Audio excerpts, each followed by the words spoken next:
Hi friends, it was kind of beautiful and poetic that the subway ads on my way to the movie theater were for Lion King the musical.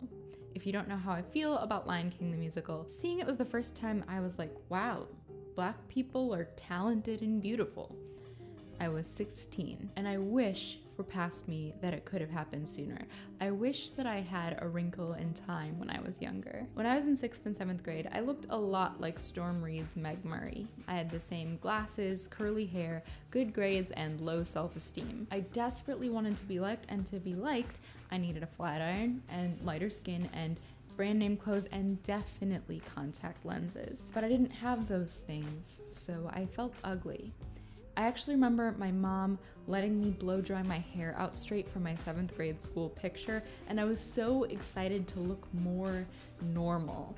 I was going for this kind of cool, flippy Mary-Kate and Ashley look, but it turned out more of a mushroom bubble, because my hair was like, no, I don't think you understand, we curl. But that's what Meg wants too. She wants her family to look like a more normal family. She wants to look like what she thinks is a more normal girl. Like for most of the movie, when people tell her she's beautiful, she doesn't buy it. Not even from Oprah.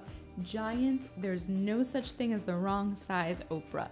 God Oprah. And why would she? In every teen movie we grew up on, we start with this protagonist who's got problems, usually boy problems or friend problems or both, and the way that she overcomes this central conflict and becomes the hero we always knew she could be is by straightening her hair and getting rid of her glasses.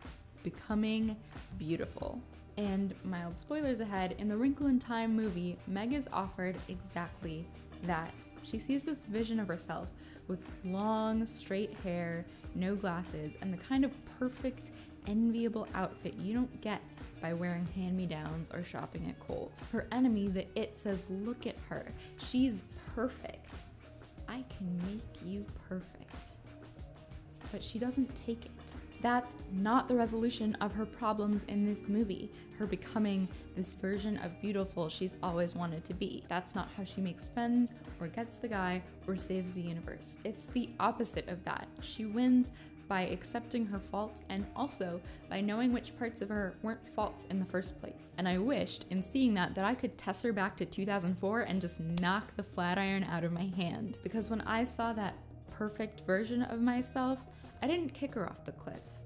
I begged for contacts as soon as I could get them, and I spent all my babysitting money on lip gloss and Abercrombie t-shirts, and I straightened my hair every day until college. I only stopped putting chemicals in my hair to make my curls smoother and looser a year ago. It's been a lot of work to undo what all those movie makeover scenes made me believe. That I was ugly and that I wasn't enough. And I just think about how much money and burnt hair and self-loathing I could have saved if I'd seen Wrinkle in Time in 6th grade and heard, you're beautiful, but also who cares, go save the universe. In comments, tell me, have you seen the movie? What did you think about it? Or tell me about a time where you were able to see your faults for the gift that they are. If you like this video, you can subscribe. You can find me anywhere on the internet at ItsRadishTime. If you want to support me with your coin, you can do that on Patreon. And I will see you next week. Bye.